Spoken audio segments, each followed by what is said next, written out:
What's up guys, welcome back, episode 31 of Private Lesson. I know all my Patreon members have been waiting for it, so I'm going to give away my custom painted Academy helmet right off the bat. Those of you that haven't heard, I have a Patreon account, only $2 a month, awesome little community of just passionate riders wanting to get better on their dirt bikes. So if you haven't already, click the link below and subscribe to that Patreon account. So without further ado, giving away this bad boy right here. This thing is my pride and joy, one of my, actually not one of, I think this is my favorite custom painted helmet ever. Alien Designs painted this Arai helmet for me in 2017. Raced with it in Supercross, had a couple top 10 finishes with this bad boy, and then wore it the last 2 years teaching classes. Reason I was able to wear this helmet for so long, knock on wood, never crashed on my head in this thing. So if you want to wear it, you can still wear it. If you want to put it on the shelf, put it on the shelf, but please take care of it. I love this thing. I really didn't want to give it away, but you guys deserve it. Just did the random draw. The winner of this Arai helmet is, got it right here, Sean Lewis from Tennessee. Sean, shoot me an email. I have your address on the Patreon account. Just want to make sure it is a valid address, but congrats. Please take care of this thing. I love it. Moving forward with the Patreon account, gonna do a ton of giveaways in the near future as well. I've been finding stuff, really cool stuff, in my basement. As I found that, I'm gonna give away, I know I gave away one of these before.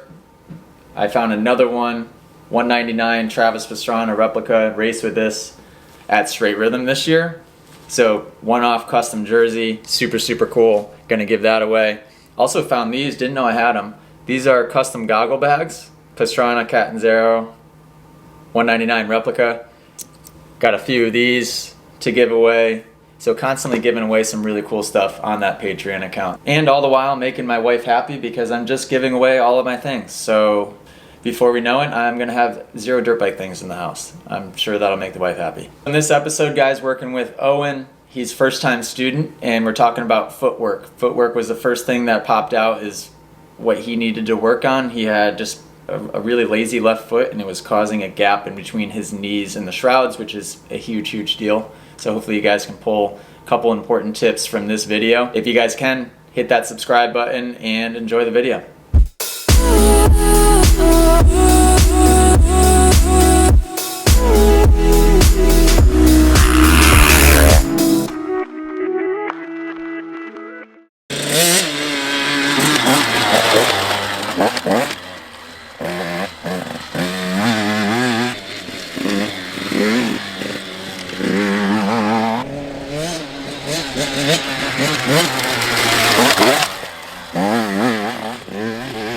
All of us just noticed the one thing is it's your left foot, oddly enough. So most people have this issue with either both feet, or some people have this issue with just their right because they're always relying on the rear brake.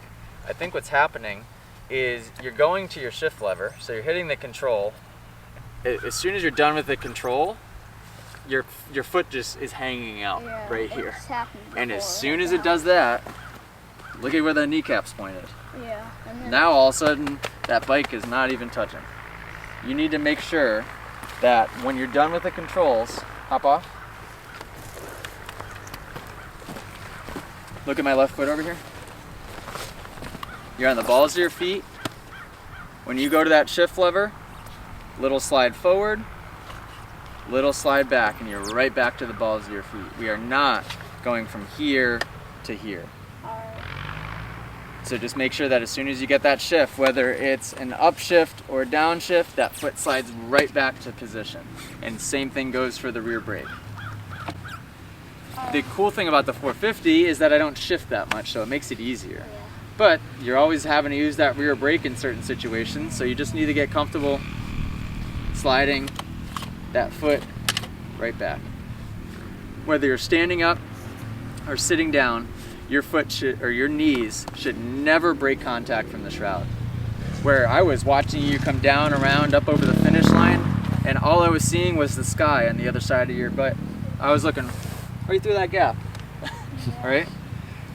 And I just was telling your dad, I get done riding, I have really nice knee pads, and still when I get done riding, my knees are bloody because I'm squeezing that hard.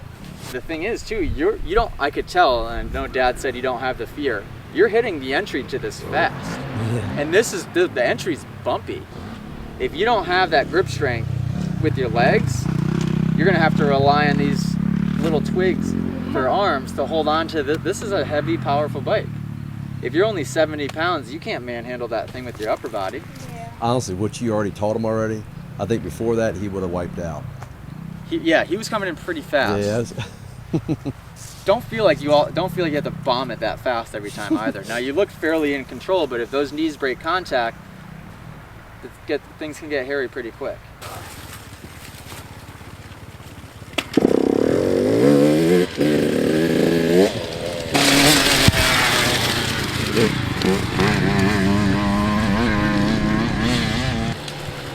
See that? Look where his knees. Look at his knees, toes. Look at everything.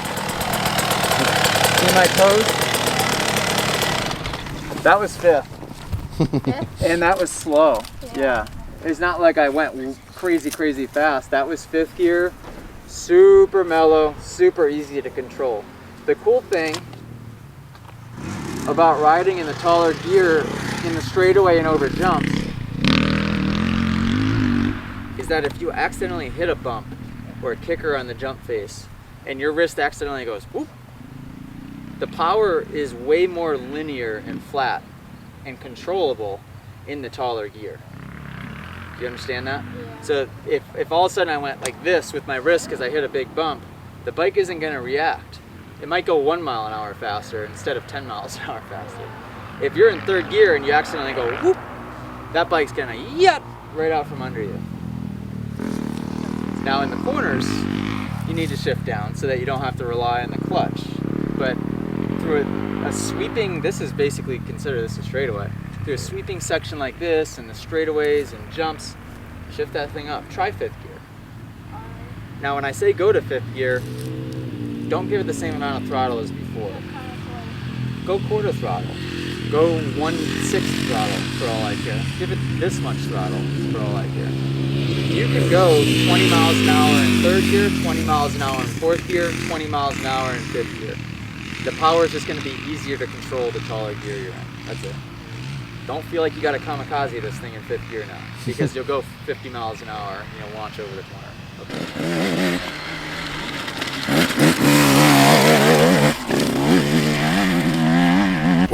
So the biggest thing right now is his left foot is just along for the ride. And let's see, you can probably see it as he comes through here.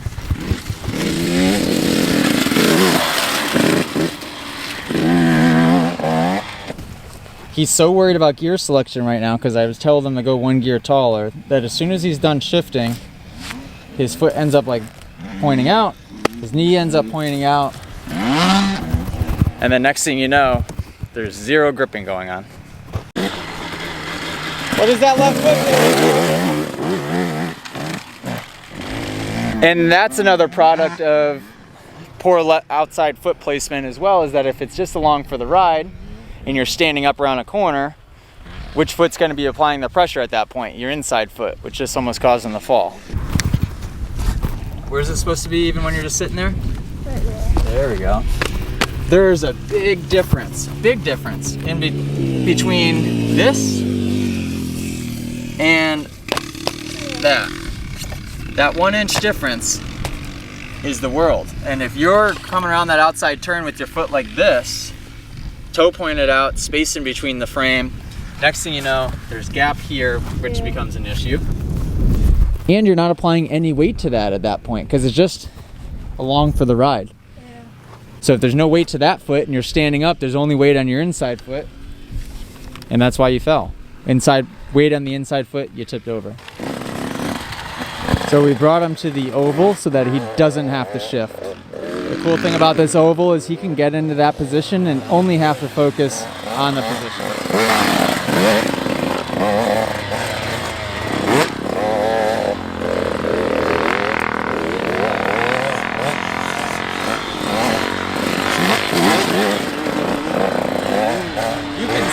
Difference, and he just doesn't look so bow-legged when he starts to squeeze. You can tell he's actually physically squeezing. his left foot placement still isn't the best. His right foot placement's great. You can see his right foot's great. His left one is just a little bit off.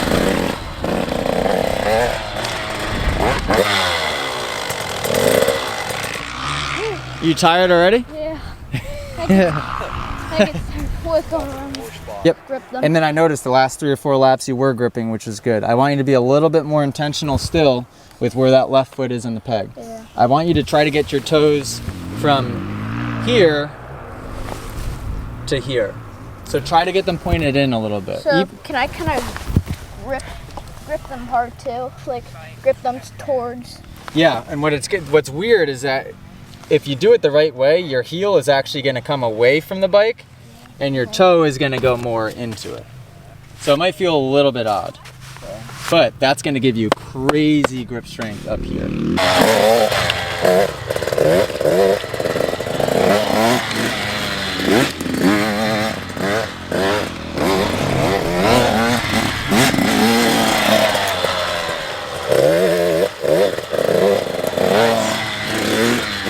Toes in is definitely helping.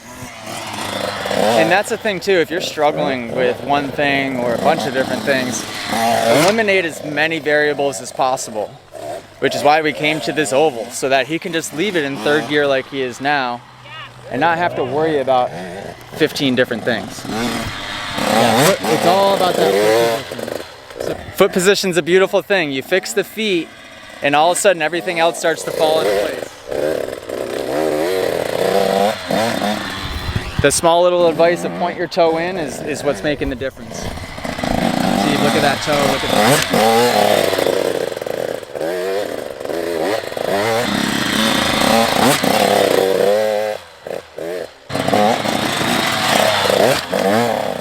that. Also, that toe position and allowing his heel to drop is allowing him to absorb this hold a heck of a lot better than he was before.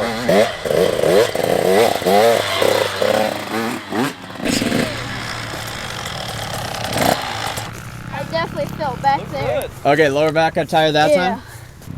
Your foot position was completely different than last time. Granted, I was standing on your right side, so I could only see your right foot, but you were, hold your front brakes so you don't roll. Your toe was in and your heel was dropped, which is exactly how I ride. That's perfect.